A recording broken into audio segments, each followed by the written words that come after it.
Welcome to ABC campus. आज हम business law के सब्जेक्ट में आई कैप के स्प्रिंग 2023 के अटेम्प्ट से एक पास्ट एग्जाम का क्वेश्चन करेंगे। क्वेश्चन ये है कि करीम अ 90-year old farmer resides in a remote village. Kareem's son Wajid, who resides abroad, has appointed Zain to look after his aging father. Zain's duties include managing Kareem's household affairs and handling all the operations of Kareem's farm. Zain advised Kareem to sell a portion of his barren land in the outskirts of the Kareem's farm as it is losing its value with the passage of time. Kareem sold the barren land to Zain. अब Zain ने ही advice किया और Zain को ही वो cell कर दी for ₹500,000. On 28 February 2023, Wajid visited his father and came to know that the land purchased by Zain from his father had a market value of ₹5 million. At the time of sale, यानी जब cell की गई तो सिर्फ 10% of the market value पे sale की गई।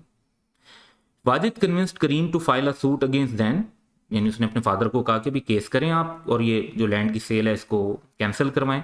To support his father, Wajid agreed to pay the professional fee of lawyers and all related expenses. तो अपने फादर को सपोर्ट करने के लिए उसने वो जो लीगल चार्जेस होते हैं वो सारे इनकर करने के बारे में एग्री कर लिया।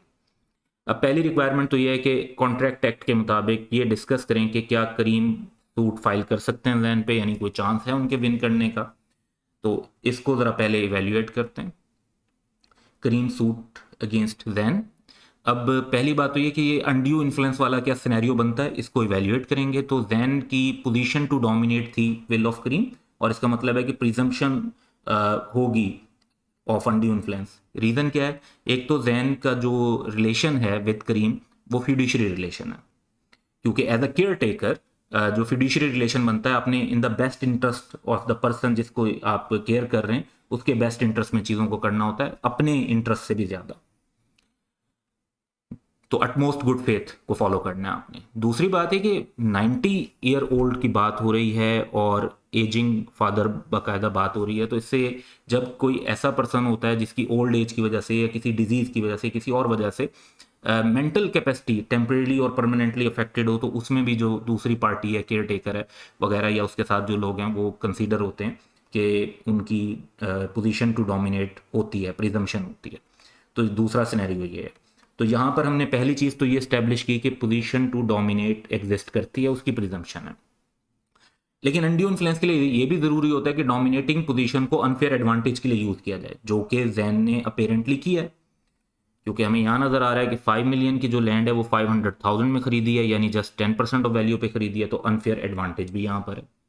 तो यहाँ से पता चलता है कि अनड्यू इन्फ्लुएंस के जो मेन डेफिनेशन के एसेंशियल्स हैं वो पूरे हो रहे हैं। इस वजह से हमारा कंक्लूजन होगा कि Karim can file a suit against Jain on account of undue influence. अब पार्ट बी की तरफ चलते हैं। Assume that in A above Karim gets the land back, land भी वापस मिल गई, along with the damages equal to the expenses incurred in respect of the suit filed against Jain, और जो एक्सपेंसेस इनकर हुए थे वो भी मिल गए। Karim promised Wajid that he will transfer the land to him and will also reimburse him the expenses in respect of the suit. Under the provision of Contract Act, discuss the validity of Kareem's promises. तो दो promises हैं, एक promise जो है वो land को transfer करने का है और दूसरा प्रॉमिस एक्सपेंसेस को रिम्बर्स करने का है। जहां तक बात है प्रॉमिस टू ट्रांसफर लैंड, तो अच्छा ये देखें दोनों चीज़ें जो है ना विदाउट कंसिडरेशन है, तो यहाँ पर हमें देखना है कि क्या ये विदाउट कंसिडरेशन हो सकते हैं। प्रॉमिस टू ट्रांसफर लैंड, वो लैंड अपने बेटे को ट्रांसफर करना चाहते हैं, तो ये विदाउट कंसिडरेशन है। लेकिन विदाउट कंसिडरेशन भी वैलिड हो सकता है क्योंकि on account of natural love and affection होगा, और क्योंकि फादर और सन के दरमियान हम ऑब्वियसली कह सकते हैं कि they stand in near relation to each other.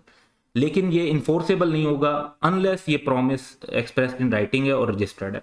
तो रेलिवेंट लॉ के मुताबिक रजिस्टर्ड भी होना चाहिए और राइटिंग में होना चाहिए। तो फिर ये जो नेचुरल लव एंड अफेक्शन वाला क्राइटेरिया वो तो हमें सिनेरियो से पता ही चल रहा है कि वो पूरा है, तो फिर इसको इन्फोर्स करवाया जा सकता है, ये वैलिड है। अच्छा, दूसरी चीज़ है रीइंबर्स करना एक्सपेंसेस को।